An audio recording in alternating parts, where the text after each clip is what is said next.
18 to 19 degrees Celsius. Heading into Sunday, and it should remain dry and bright for the first part of the day, feeling a little cool. Things are set to change though, a very heavy and blustery band of rain pushing its way northeastwards, a chance we could see some gales around exposed coast, so turning more unsettled through the course of the day, staying the driest for longest across the far northeast of Scotland. There is a Met Office wind warning issued for Sunday into Monday, so keep an eye on our website for any details. Today's outlook: cool, calm and completely horizontal. Boxed Aircon sponsors the weather on GB News. You could bank an incredible £30,000 in tax-free cash to spend however you like. And if that wasn't enough, you'll also get to drive away in this brand new motorhome. This brand new 2025 Benimar Primero could be yours. It comes with all the mod cons you'd expect from a vehicle worth over £74,000 and comfortably sleeps 4 people. This prize package is worth over £104,000. For another chance to win, text WIN to 63225. One entry costs £2.50 plus one standard network rate message. Or text bonus to 63225. 5 entries cost £5 plus one standard network rate message. Go to gbnews.com/win. Entries start at £2.50. Call 0903 686 3232. Calls cost £2.50 plus your network access charge. Or post your name and number to GB16 PO Box 8690 Derby DE1 9TT. UK only. Entrance must be 18 or over. Lines close at 4 p.m. on the 31st of October. Please check the closing time if listening or watching on demand. Westminster's full of talk, but out here, it's the real world. Am I allowed to talk then? No, that's it. This is where it matters, real people and real lives. That's what politics is all about. The fact has Trump made a good start? No. Straight answers, no spin, and just a couple of pints. How many fingers have I got up? About 10. So join me for Lee Anderson's Real World every Friday at 7 p.m. only on GB News. The People's Channel, Britain's news channel.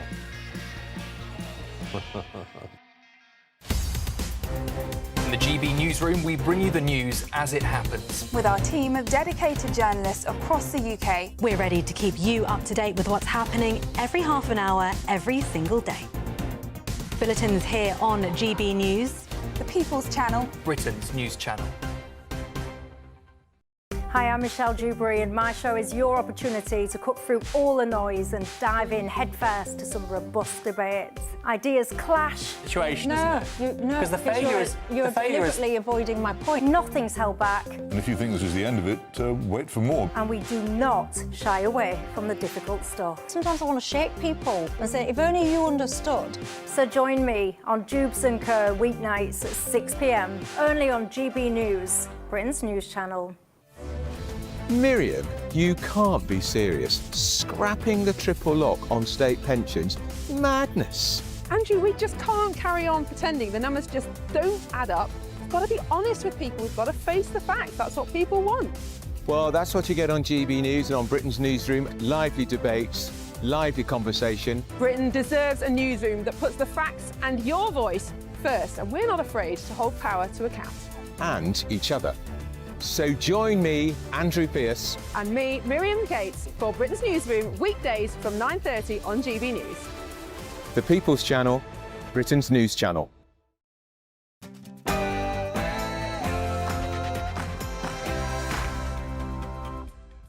Hello, good evening. I'm back. I didn't go anywhere. I'm Nana Akwe, and this is the Late Edition. Is time running out for Sir Keir Starmer? MPs are warning that he needs to turn it around. Even The Guardian is saying it. And that is as The Telegraph warns Andy Burnham is waiting in the shadows to take the keys of number 10. Is a plot brewing? Plus... The ambassador has repeatedly expressed his deep regret for his association with him. He's right to do so. I have confidence in him.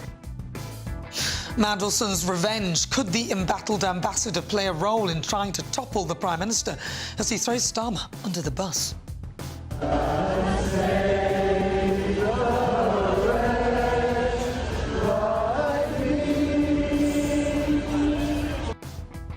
Plus, thousands have gathered in London tonight to remember Charlie Kirk.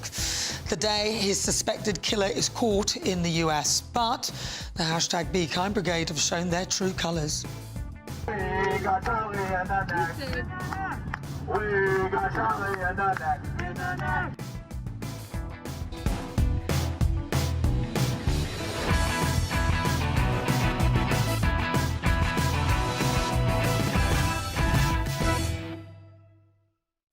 Joining me this evening, Labour MP Barry Gardiner, former Conservative MP Jane Stevenson, broadcaster Christo Fufas, and also former spokesman for Reform UK, Gwaine Towler. But first, let's get your latest news with Sam Francis.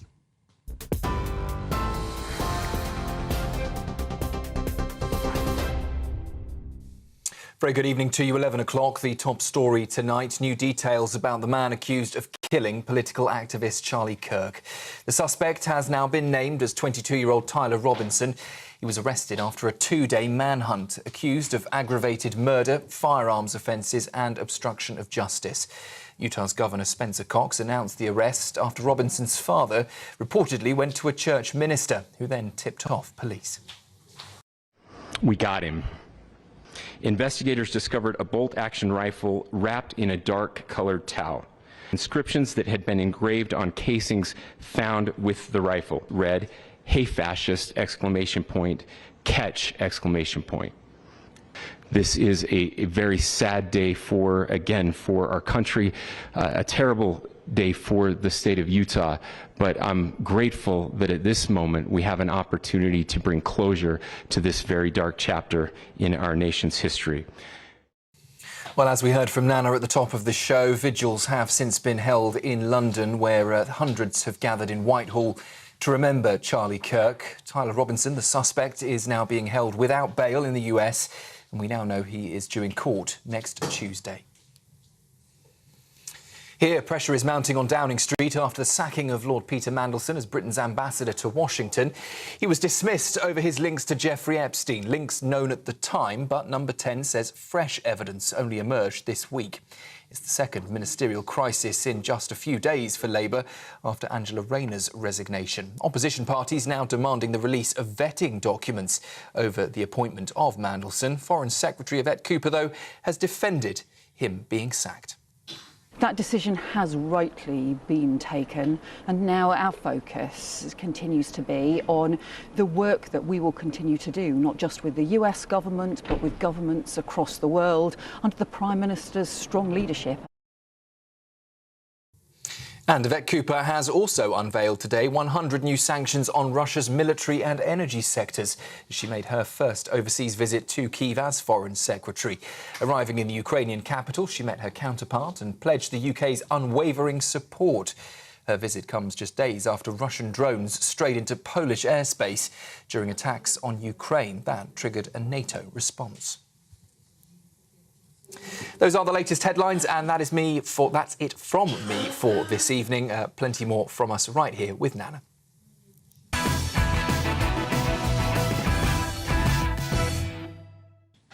Well, good evening. Let's take a look at today's front pages. Let's start with The Guardian, shall we?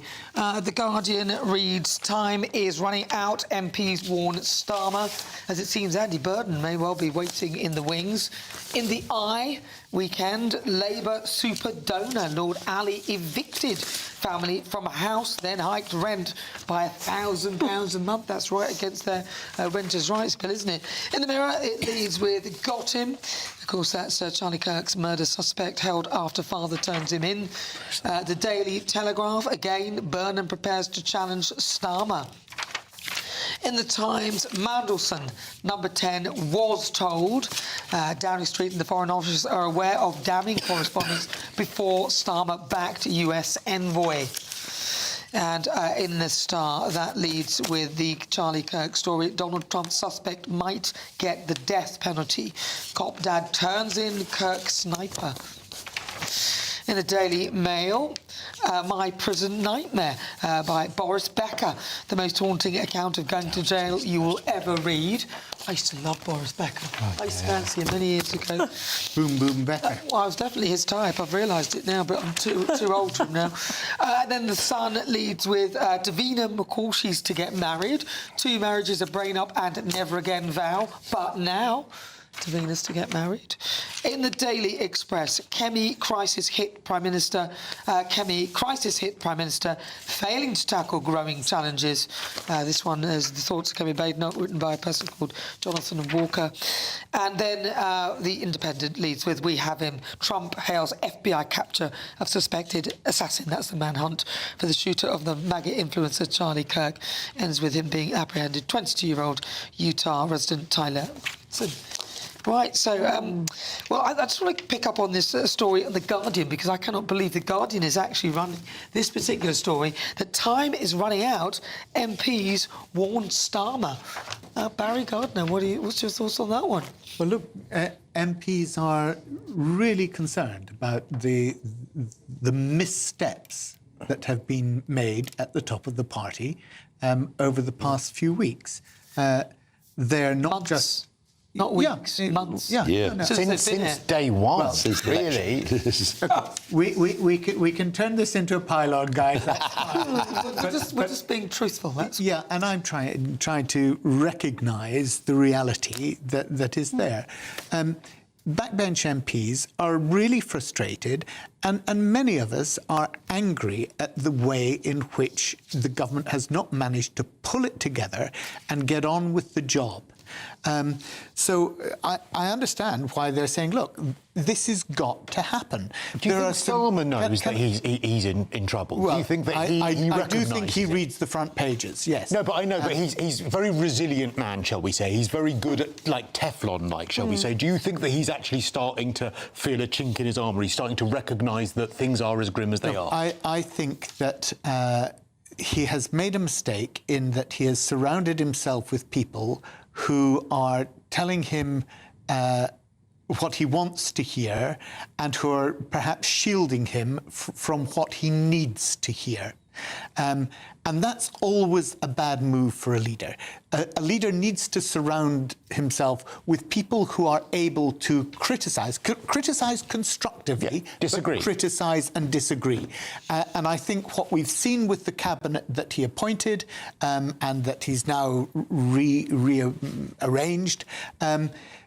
there's nobody in there that you say, that's the person who would go up to the Prime Minister and say, look, for goodness sake, Keir, don't you realise that this is not going to work because... Why do you think that is, though? Because he's got a legal background, he knows about arguing a case. Do you think it's ego, or do you think that he's just not being shrewd enough to know that he needs those dissenting voices who could be constructive? Christo, if I knew and if I had the opportunity, I would go up to him and I would say, Keir, this is the problem. But he's ruthless. He's so ruthless. It's just surprising to me that he's making that mistake when it's quite a basic mistake. He's not got that many options, though. But you see, what I think is the real failure here is if you look at some of the things that we have done, OK, and I know you disagree with them politically, but some of the things that were in our manifesto that we're very proud of, if you look at, and you talked about renters' rights, but if you look at the Employment Rights Bill, if you look at what we're doing in terms of childcare, these are things which we promised to do, we are doing, but we're not communicating it.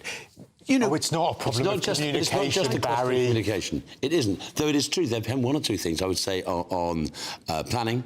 That was something that I think most people would agree was a good thing, and that seems to have died. The ability to trade deal with America. The 5 million extra appointments in the NHS. But unable to sell these things. Which are really positive, but it's drowned out by the disaster after disaster after disaster after disaster. That's exactly right. And these disasters in themselves, it's somebody who's done something stupid or something venal.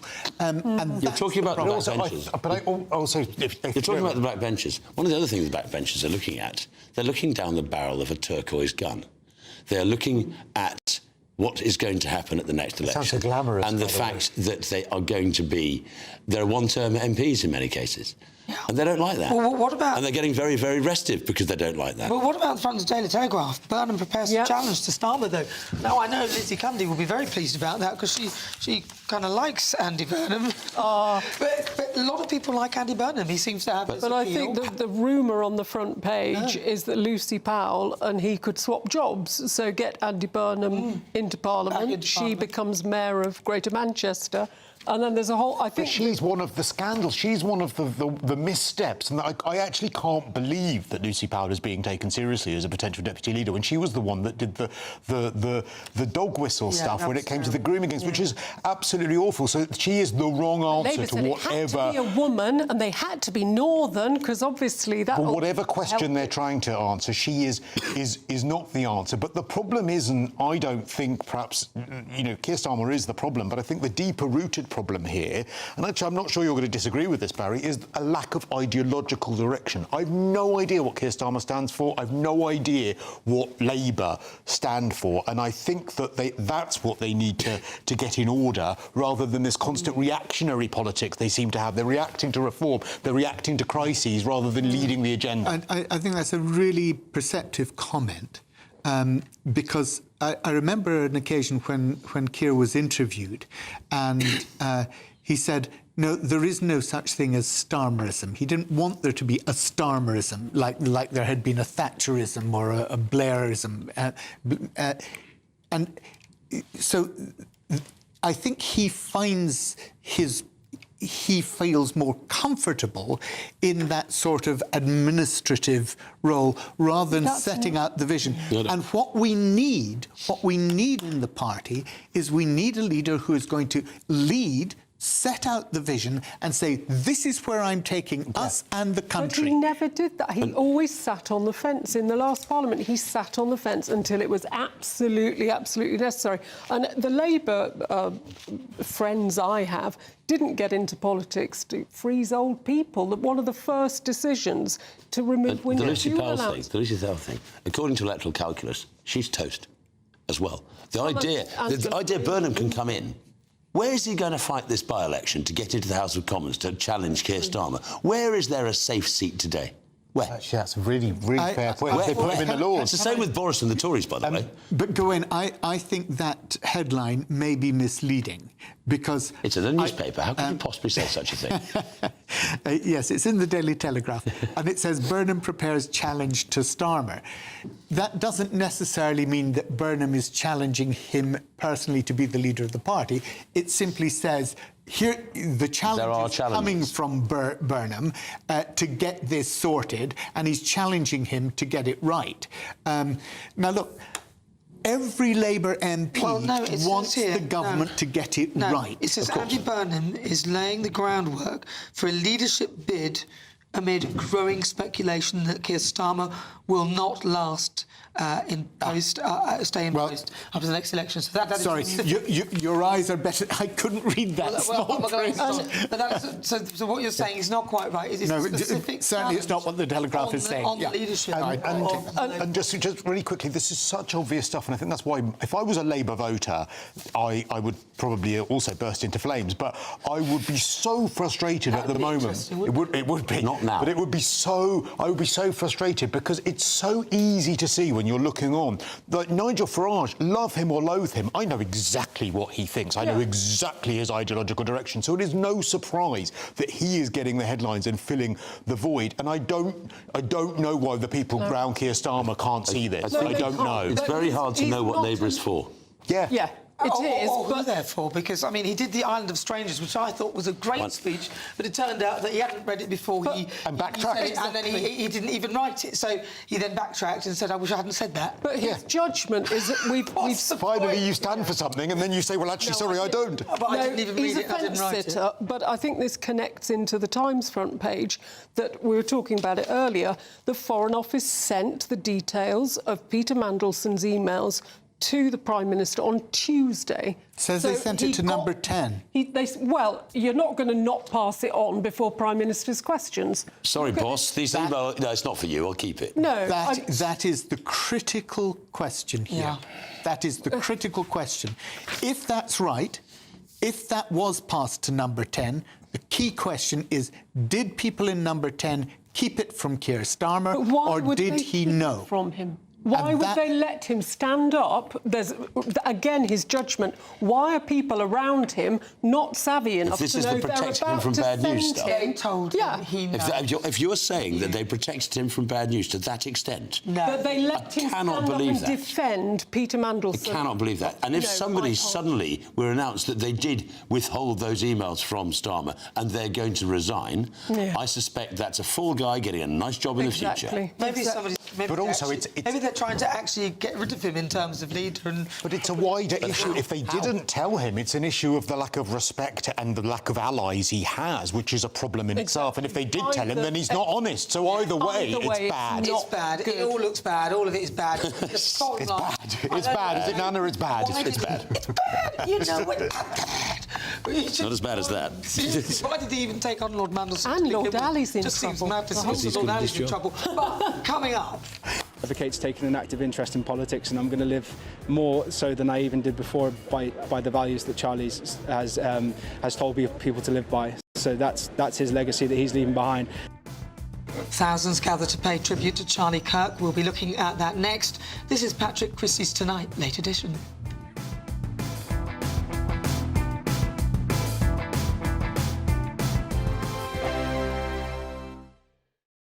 Westminster's full of talk, but out here, it's the real world. Am I allowed to talk now? No, that's it. This is where it matters. Real people and real lives. That's what politics is all about. The fact has Trump made a good start? No. Straight answers, no spin, and just a couple of pints. How many fingers have I got up? About 10. So join me for Lee Anderson's Real World every Friday at 7 p.m. only on GB News. The People's Channel, Britain's news channel. Patrick Christys Tonight, weekdays from 9 p.m. What on earth is going on at our university? So Professor Stephen Greer had worked for the University of Bristol for 36 years when his career was halted after a false accusation of Islamophobia. The issue arose when Greer taught about the Charlie Hebdo attacks during a human rights module, and a student who didn't actually attend the course complained. Well, I'm delighted now to be joined by Stephen Greer himself to explain what happened. Stephen, thank you very much. Tremendous to have you on the show. Can you just explain the circumstances that led up to you being accused of Islamophobia, please? Well, out of the blue, or almost out of the blue, I received a complaint about a module I'd been teaching on a unit, a human rights unit, entitled Islam, China and the Far East, for nearly 15 years without incident.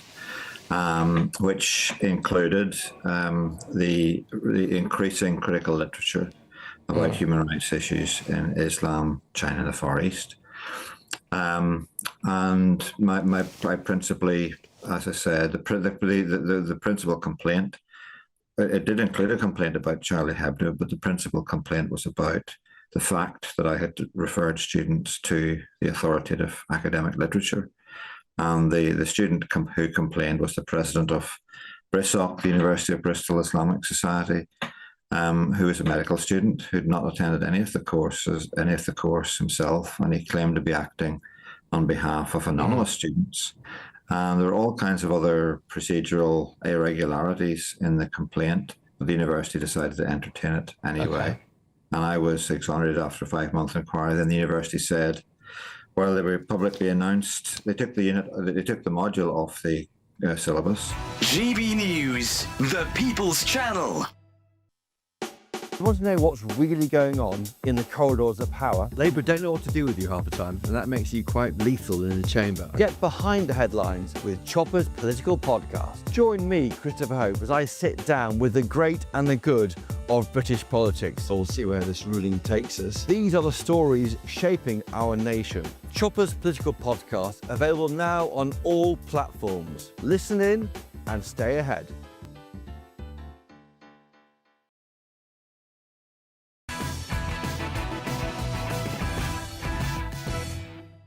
Welcome back to Patrick Christys Tonight, late edition with me, Nana Acquare. Now, tonight, 48 hours after his assassination, thousands have gathered in London to pay their respects to Charlie Kirk.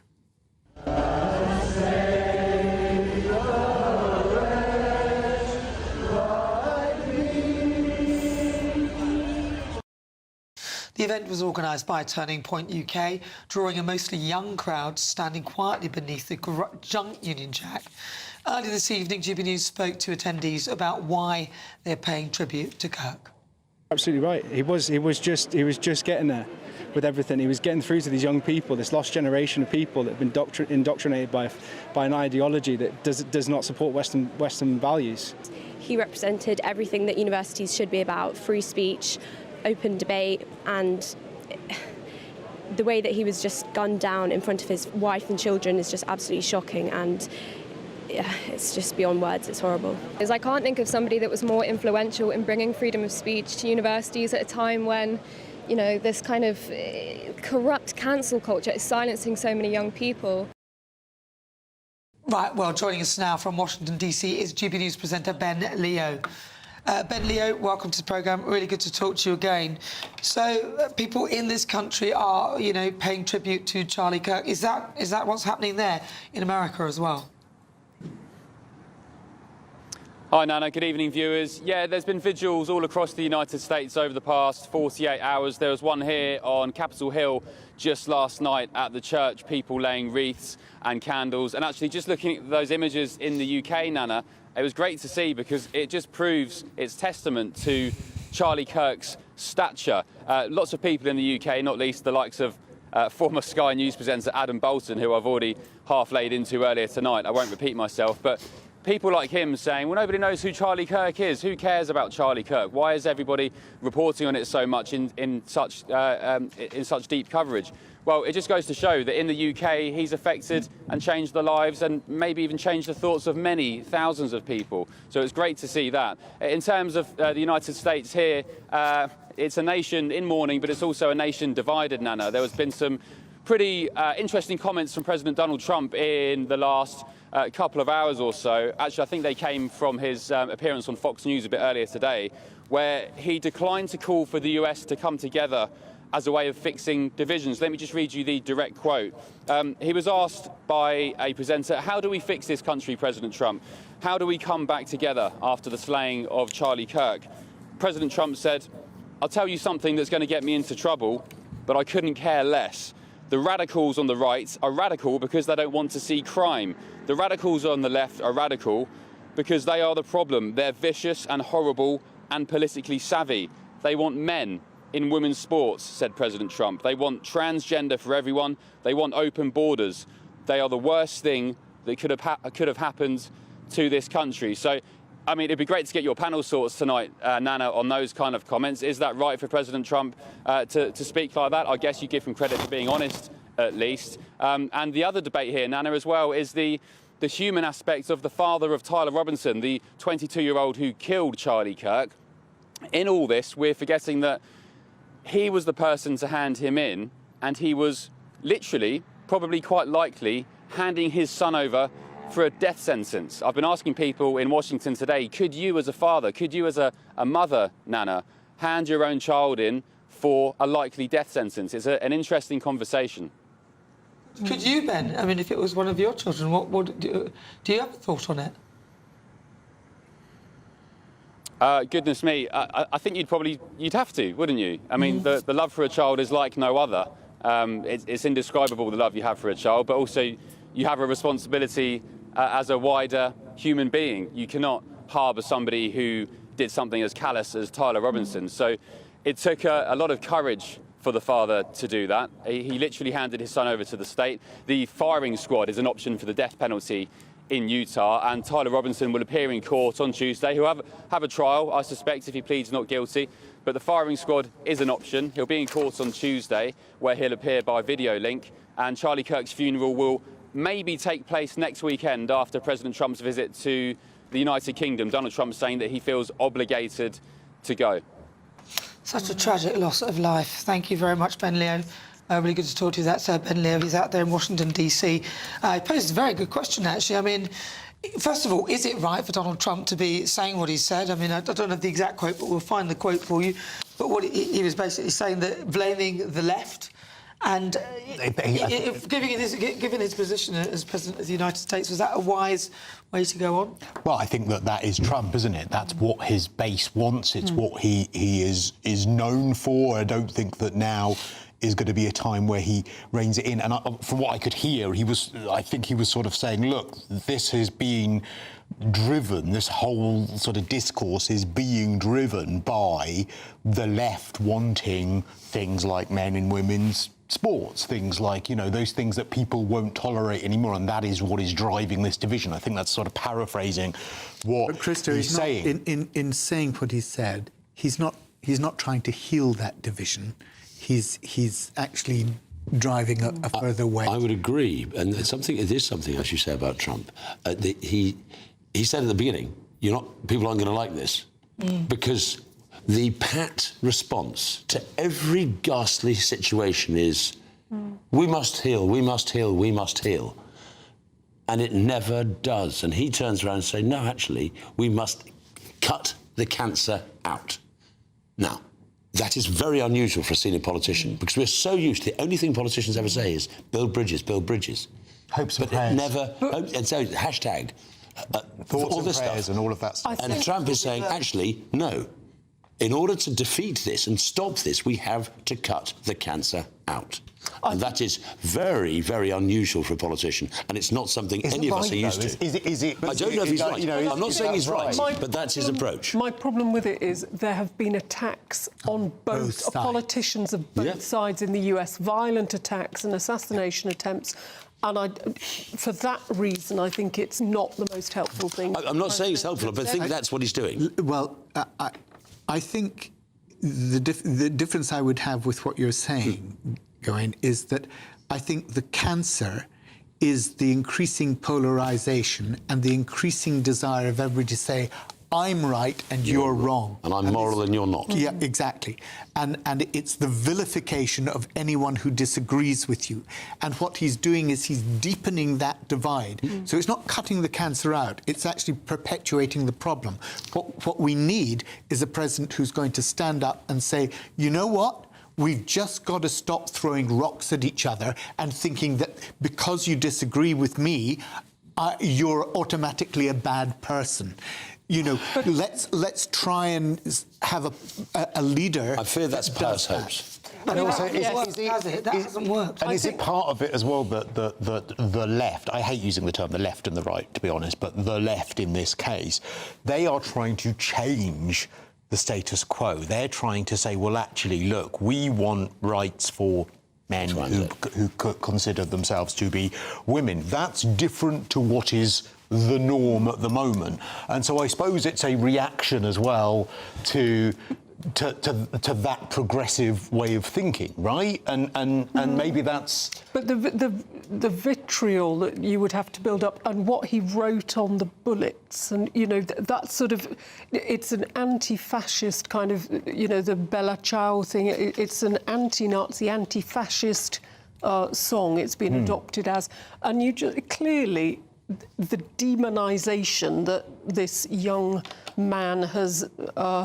sort of targeted Charlie Kirk with, it's just horrific. I think what we also need to realise in all of this is that and this is a horrible thing to realise, but that man who allegedly carried this out, he will have thought he was right. He will have thought he is ridding the world of a terrible fascist. And the people who on TikTok yesterday were saying, and Farage should be killed. Farage should be killed. They think they're morally right. They think they're the good guys, as the comedy skit goes. Are we the bad guys? Yes. That the right thinks the left is wrong and the left thinks the right is evil. And I do think, in my experience... Well, Jonathan Haidt's book. I think many on the right very, very strongly. That the left is evil. They think the far left is evil. I don't. I think they're mistaken. I think the right do think the left is evil, and I do think, I think so, because and I sometimes think a lot of people on the left seem to want to compensate or tell me that I'm a victim, and therefore special things need to be made out for me, and I think it's a very negative sort of thing that perpetrates the thing they're trying to stop. So, for example, critical race theory.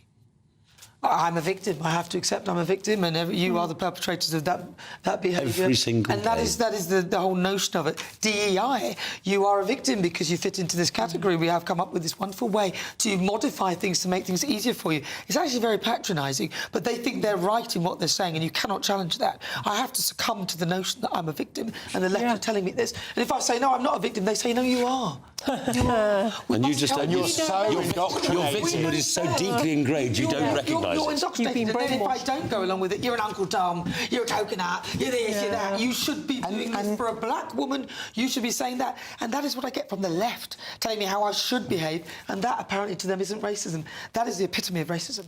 Yeah, and it's all of those terms as well. Look, I've said this a few times, that about 20 years ago, something changed when it came to the fight for equality. Equality used to be, the fight for equality used to be that if you were of a different ethnicity or a different sexuality, it was about getting the equal rights in law to the majority of people, and no one would argue with that. But something happened in that fight that made it about making the majority feel bad about themselves. Stop being you are equality. white, so you're privileged. Equity. You are, and I think that made it a lot more toxic. I don't want straight people to feel terrible about themselves. I just want the equal rights in the law. You don't want white people to feel guilty for things that happened when they weren't even alive. Martin Luther King today would be vilified by much of the modern left. Whereas he was a very... And that is mad. Yeah, and you're right, and he was a very, very... he was probably would be against, I think, the critical race theory that you were just referring to.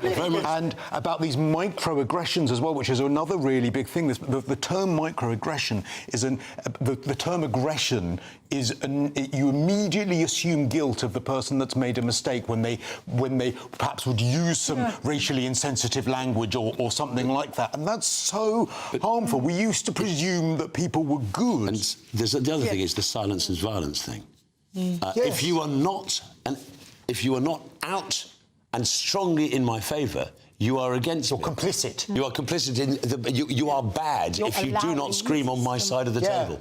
And that is, I think, a dreadful thing. Silence is silence. But that never used to be what equality was about. I wholly agree. It changed. And the irony is that those who would have been working class and, really decent, proper, with a man does this and a woman does that, and they would normally have been people who would have been on the left. But now it's kind of changed. The left was more economic, This weird sort of liberalist, sort of champagne socialist sort of left-winger that seems to think that they have a sort of a hotline to goodness. So whatever they do in the name of that is acceptable, even calling you a fascist, calling you that, calling you this, it's OK because I hold the moral high ground. I would expect Barry's been involved in the Labour Party and the Labour movement for long enough to remember before things went weird. And the left was much more about economics than it was about lifestyle and social justice and things. Something funny happened. And do you think what we've just said is fair, though? I'm interested. Look, I am interested. I think, Gawain, you're right. In the past, the politics was much more about one's economic situation and alleviating poverty in whichever form. Trying to improve the lot of those who are poorest. I'm not convinced that the divide in America has come about as recently as simply the culture wars. There has always been a deep-seated divide in American society, and it it goes right back to the Civil War and comes through from there. But there's been a geographical divide politically, and I think if you look at one of the biggest issues in American politics that has plagued American politics for a long time, it's gun reform. It's do you have the right to bear arms or don't you? And that has divided Americans hugely. And yet they still don't get it, even when something like this happens. They are in. All right, well, listen, we'll discuss that. But coming up, fat jabs have been linked to one death every week. So are they really safe, and should they be banned? That's next. This is Patrick Christys Tonight, late edition. Fat jab. Hello there. there, good evening. Welcome to your GB News weather update from the Met Office. This weekend will start off with sunshine and showers, but eventually turning wet and windy through Sunday with a Met Office wind warning in force across a large portion of the country. The reason for this unsettled spell of weather, well, it's all thanks to low pressure situated to the north of the country, bringing us in this westerly flow. So we often bring in fronts, if not some low pressure systems from the Atlantic.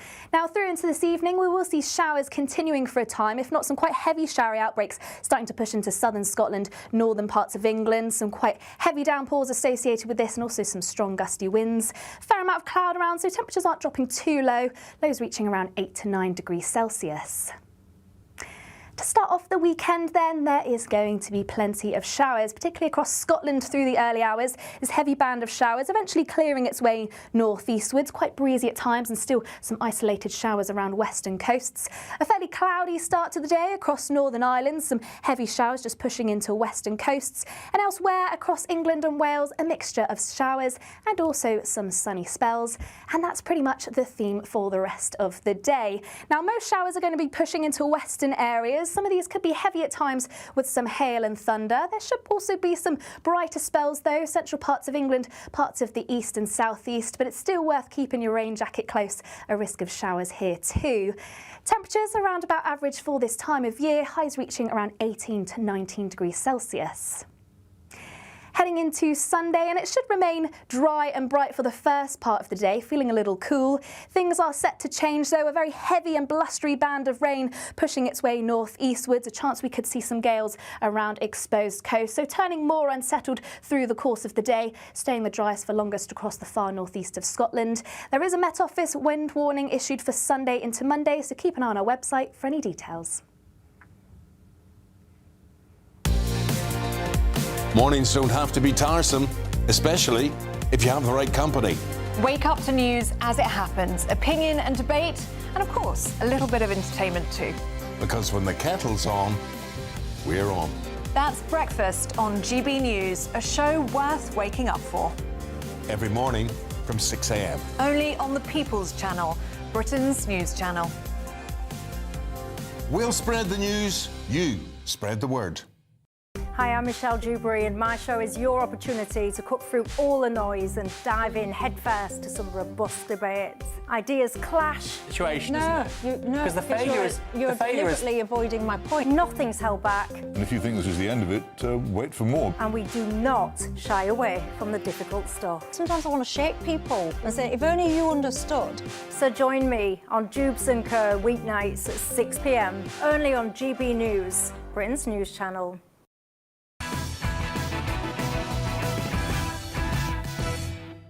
Questions. Good evening, welcome to Patrick Christys Tonight, late edition, with an estimated 1.5 million Britons now using NHS-approved weight loss injections like Ozempic, Wegovy and Mounjaro, which have been linked to around 5 deaths per month. The direct causal link has not been proven. Reports of fatalities associated with these drugs have risen this year, according to the MHRA's Yellow Card monitoring scheme. Now, experts note that side effects are expected given their growing use, but the newcomers, as it revealed, 1 death a week is now linked to weight loss injections. So joining me now is pharmacist Thorin Govid. Thorin, thank you for joining us. Right, so a lot of people have been thinking these fat jabs are the panacea and that they'll save you if you're overweight and they'll help people who are morbidly obese, but it's transpiring that they are, some of them, not as good as they appear. Tell us more. They are new drugs on the market, so we are always monitoring and finding out more information whenever drugs are prescribed to a wider population. And as you exactly said there, we know that a huge number of people are being prescribed them, more and more. A lot of them are actually being prescribed them privately. Now, between January and June 2025, suspected fatalities reported to the MHRA, which is the medicines regulator here in the UK, rose from 82 to 106. We're not saying there's a causal link here, but we know that there may be some link, and it's very important, therefore, that healthcare professionals, patients themselves and their carers can report any concerns, any side effects of any drug, actually, to the Medicines Health and Regulatory Agency. Yeah, but you see, this is the thing, isn't it? I think a lot of those people may well have been afraid of the COVID jab, afraid of this, afraid of that, but as soon as it's a fat jab, everyone's like, yeah, give it to me, go on, I'll take that. Yeah, I'll do that. And now we're coming to find that it's not actually... in some cases, it can be quite deadly. Although we're seeing, so that's kind of like 1 death a week, I think they're saying potentially on these, which, if it were anything else, people would be quite concerned. I think we need to think about side effects more generally. So some people are going to have some of the more common side effects like nausea, vomiting, diarrhea. Rarer but more serious ones are things like pancreatitis. When these things are being reported, so it's called the yellow card scheme in the UK, and it's applicable for all drugs, all medical devices. And it's very important that if you have any side effects of any medicine or any medical device, that you report this, because it means that we are able to help collect the data so we can actually make sure that things are investigated and those safety concerns are more spread out and more awareness is there for healthcare professionals. And also so things can be tested as well. All right, Thorin Govind, thank you very much. Right, let's get the thoughts of my panel. Joining me now, Labour MP Barry Gardiner, broadcaster Chris O'Fufas, and former spokesperson for Reform UK, Gawain Towler, and also former Tory MP Jane Stevenson. Right, so let's see. Jane, I'm going to come to you with these fat jabs. Do you think that people are slightly cheating taking them, and do you take some sort of... No, I think if they have a benefit, but I think if there's so many people taking them and have 1 fatality a week, you'd have to look at... I think one of the articles said it's not necessarily been linked, but if someone has a health issue and a fat jab is exacerbating that, and that turns out to cause a serious problem, the yellow card scheme is valuable because we need to know if they are safe, and I think the NHS was going to roll them out very widely, but obesity is a killer, and so many people are reaching old age in very poor health because of their weight. So I think if people do need that support, but clearly it has to be safe. I can hear you mumbling under your breath. Yes, I'm sorry. I do think it is to a certain extent cheating. There is the laziness at the heart of our society, and I do think it's cheating. But your point is made. Obesity is a massive crisis. It really is. And I wonder if we stop using these jabs because we're worried about the 1 death a week that's not been statistically done yet. I mean, it's like many of these medical stories, panic headline, but the reality, well, it's slightly different. But how many people die because they're fat? 577 a week. 577 a week. So if the country's on balance, 1 a week, 577 a week. And also the cost of the fat jabs is another issue. So if people can afford the amount of food, there is an argument they can subsidise their own treatment rather than the NHS. But also, is this people who are abusing the jab, who actually are already quite slim, so therefore they are not giving their body the nutrients it needs? Are they people who are not taking the correct dose? We don't know that as well. Getting them online and not getting the prescription. The devil is in the detail, but I take the jab very successfully. I've lost 7 stone. Really? Yeah. When were you 7 stone heavy, right? About 2 years ago. Because I've had a problem with my weight my whole life. I've spoken about it before on the show, that I've gone up. I've gained and lost 100 stone in my life through yo-yo dieting, crash dieting. And what a lot of people don't also realise is if you've been incredibly fat more than once, even when you lose weight naturally, you have more fat cells than anyone else. So you are more hungry than anyone else. It's like it takes 10 years for those cells to die. So if you've been fat and lost weight, it's not as easy as just remaining slim. And it has changed my life completely because it stopped the food noise. And I've also done it very, very slowly in conjunction with working out religiously, doing strength training 4 times a week, and that's why I don't look pale and gaunt and saggy skin. I'll show you my skin later, and you'll see none of it sagging now. No sagginess here, clearly. Well, listen, coming up, which Labour politician has had a makeover as they ramp up as deputy leader in the race? Find out next. This is Patrick Christys Tonight, late edition.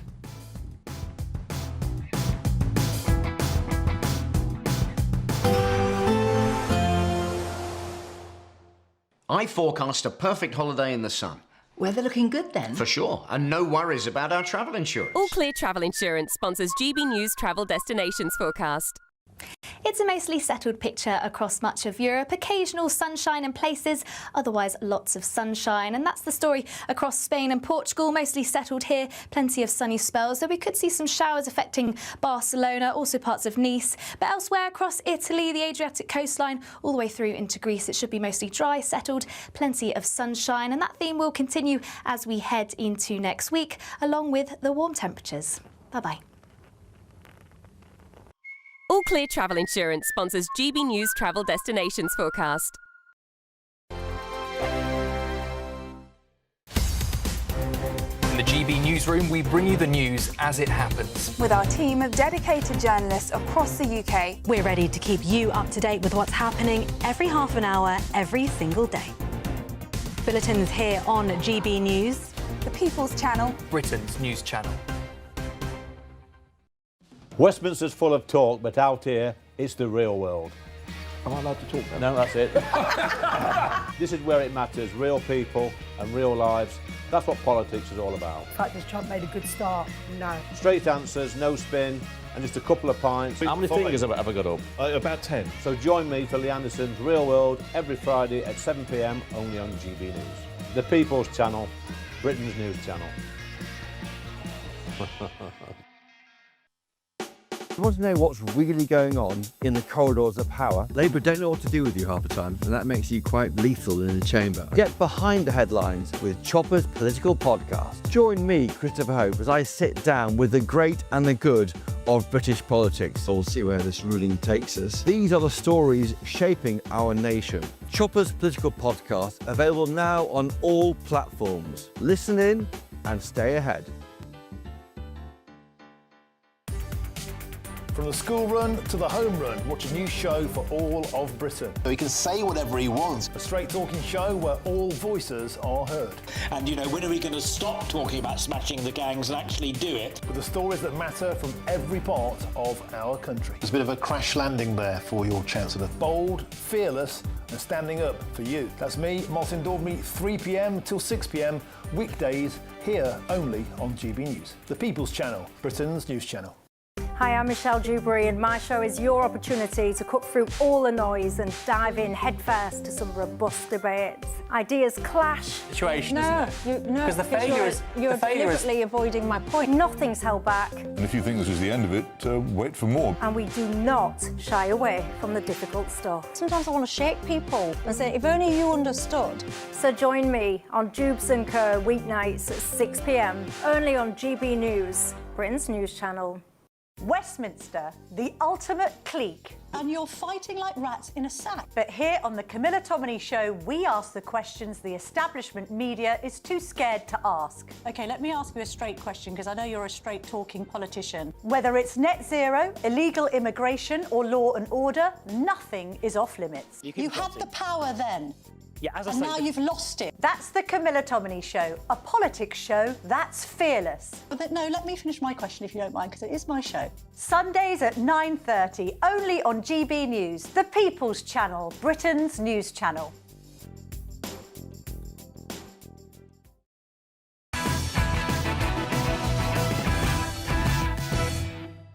Welcome back to Patrick Christys tonight. Late edition with me, Nana Acquia.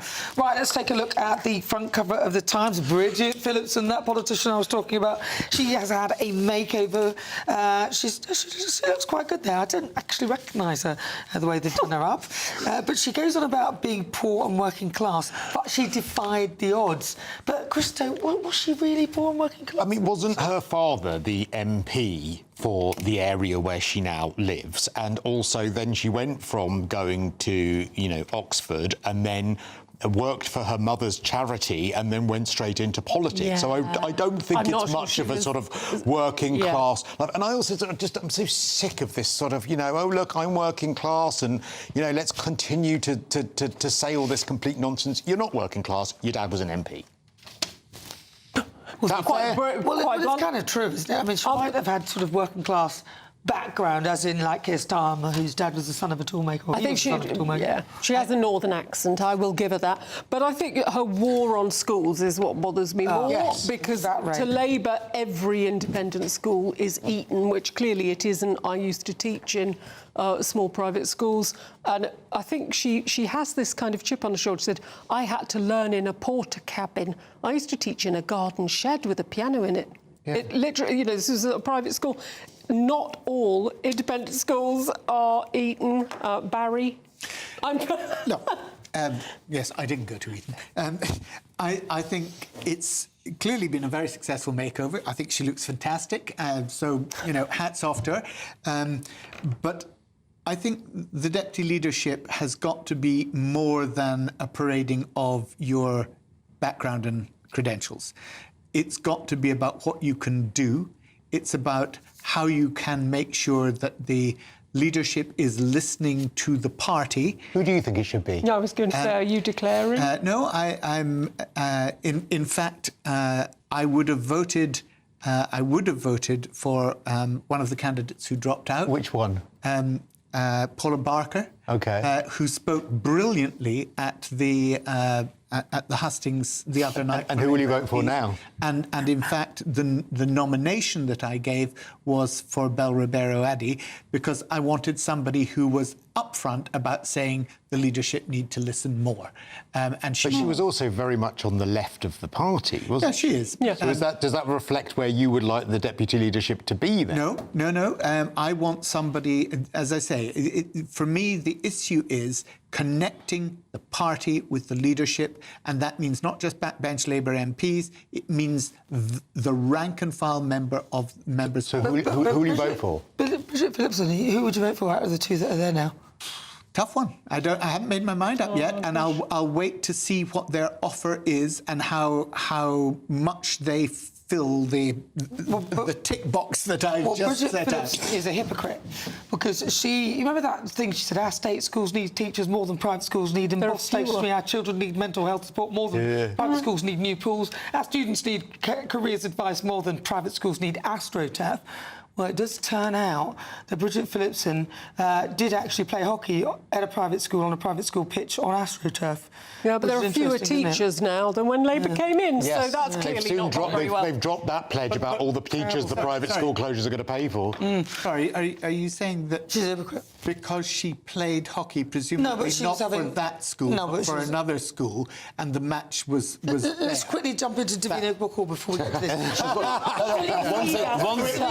One thing about Bridget Phillipson that's been missed here is she was an extra on Biker Grove. Was she?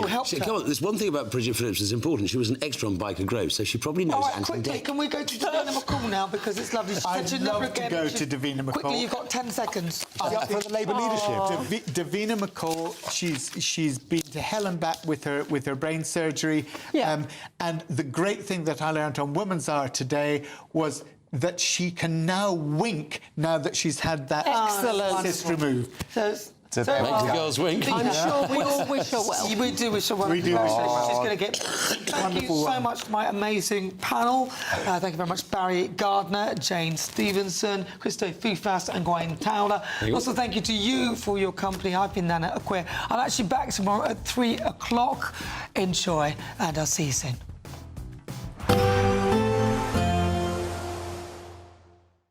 Expect warm spells with the odd rude interruption.